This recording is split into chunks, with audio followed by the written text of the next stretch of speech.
Selimut kesuraman malam berganti dengan pemandangan yang menyejukkan dari cahaya fajar keperakan. Keharuman memancar dari setiap pohon, laksana wajah nan berseri-seri. Apabila harum tulip merah dan mawar emas yang keindahannya sudah terkenal di seluruh dunia, bumi bagai bangkit dari tidur. Ia memperlihatkan mutiara nan gemerlap, laksana air terjun yang dihiasi oleh hijau pepohonan laksana zamrud. Burung-burung juga menyanyikan lagu merdu di balik rindang pepohonan. Mereka saling bersahutan menyambut dunia yang cerah. Burung gagak berteriak lantang mengucapkan selamat datang keceriaan. Ayam hutan dan merpati pun tidak mau kalah. Mereka keluar dari sarang dan turut bergembira bersama keceriaan pagi. Hanya burung bulbul yang hinggap di puncak gunung menyanyikan dongeng kesedihan, seakan mereka meratapi kepergian malam bagai pencinta yang merindukan kekasihnya. Begitu pula jiwa Laila yang sedang berduka, merindukan kekasihnya dan ingin bertemu Majnun. Tabib sekaligus obat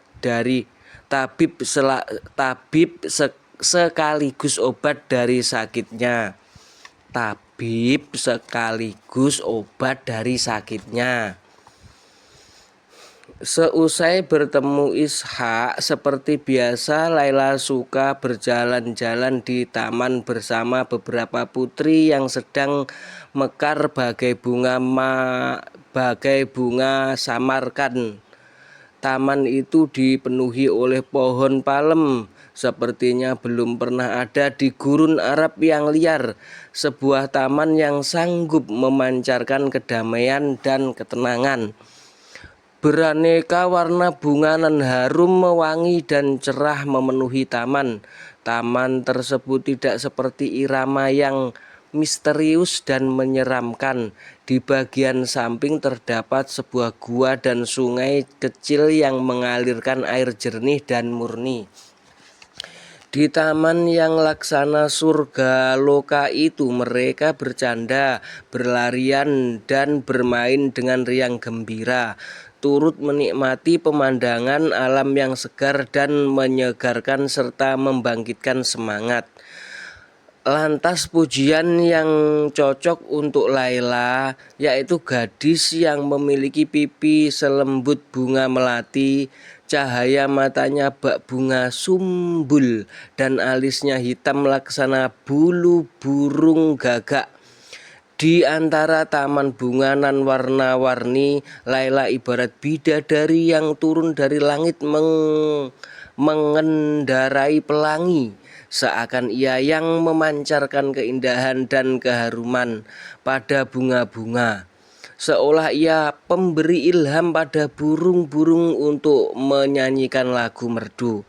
Bunga yasmin putih yang menjadi primadona dari semua bunga di taman menjadi malu. Kecantikannya meredup saat Laila berjalan di taman. Seluruh bunga hanya seperti dayang-dayang mengiringi sang putri. Gadis tersebut merupakan sosok yang menyenangkan laksana kejernihan Hauris, sang bidadari yang memancarkan kilau cahaya cemerlang.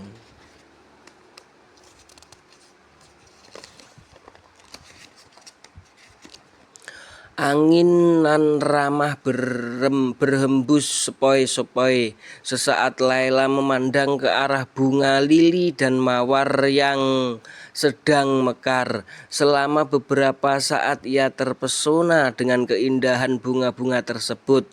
Sekejap kegembiraan menyelinap dalam hatinya dan matanya bersinar penuh semangat.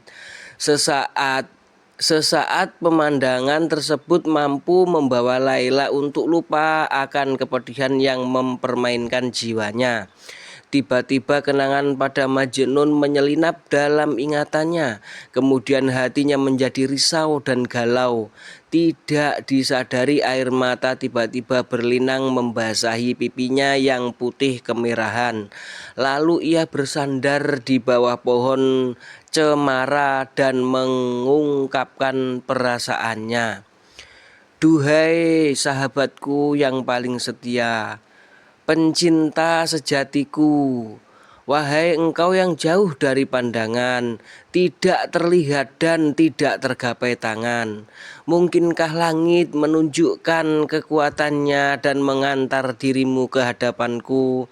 Duhai pemuda nan mulia dan menjadi bukti kemuliaan Tuhan, engkau diciptakan hanya untukku, dan diriku akan menjadi milikmu sampai kapanpun. Wahai ajal menjemput jiwa, wahai ajal menjemput jiwa, walau ajal menjemput jiwa, tapi cinta di hatiku tidak akan berpaling.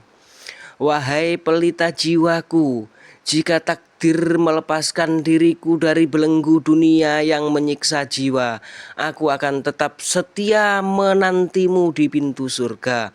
Wahai kekasihku, betapa saat ini aku berhasrat berada di sampingmu, menatap raut wajahmu untuk menghapus dahaga yang sudah lama mencengkeram hatiku.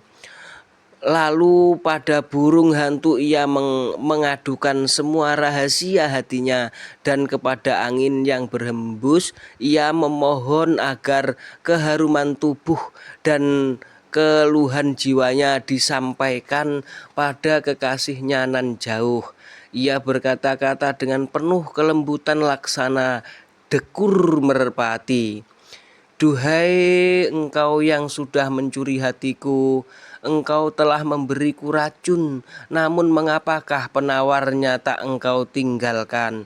Wahai engkau yang sudah mencuri lelap tidur dari mataku, mengapa tidak engkau bawa serta mimpi buruk ini, juga ketakutan demi ketakutan yang senantiasa hadir dalam benakku? Duhai engkau yang sudah mencabut duri dari hatiku, mengapa engkau biarkan lukanya tetap menganga? Wahai engkau yang sudah mengajakku mengembara, mengapa engkau tinggalkan diriku di persimpangan? Pada mentari yang bersinar cerah pun ia meminta agar tali ikatan jiwa mereka yang dilanda cinta diberi cahaya, sehingga bisa berjalan di kegelapan dunia.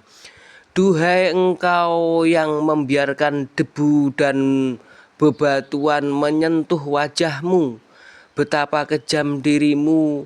Tidakkah engkau merasakan sengsara yang memagut hingga jiwaku merana? Mengapakah engkau tidak ingin meninggalkan istanamu yang megah dengan para pengawal yang tetap setia untuk menjenguk diriku yang tertawan ini? Engkau merasakan kebahagiaan bersama alam dan binatang. Tidak ada satu kekuatan pun yang mampu mengganggu kesenanganmu atau melarang kehendakmu. Tetapi diriku terpenjara di sekeliling keluargaku. Bukankah itu lebih menyakitkan? Musafir yang tersesat dan tidak menemukan seorang pelindung pun masih mampu menikmati kebahagiaan, karena bintang gemintang bisa menjadi petunjuk arahnya. Sedang diriku, siapakah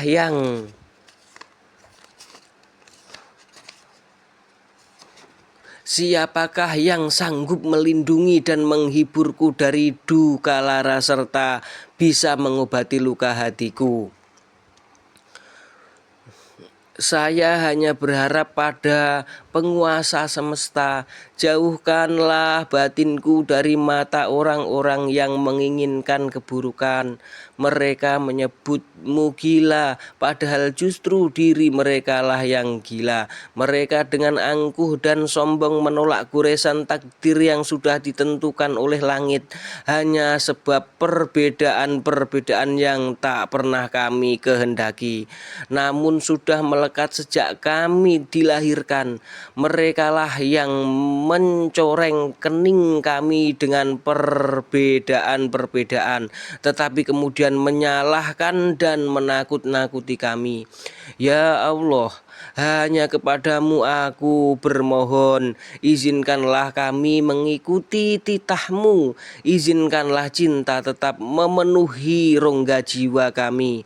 Jangan engkau cabut cinta itu, walaupun badai mencengkeram dan mencabik-cabik tubuh kami. Saat Laila berbicara, ia tak menyadari ada beberapa pasang mata mengawasinya dengan tatapan curiga. Mereka mengira gadis nan jelita tersebut sedang mengigau atau hilang ingatan. Kemudian salah seorang dari mereka datang mendekat.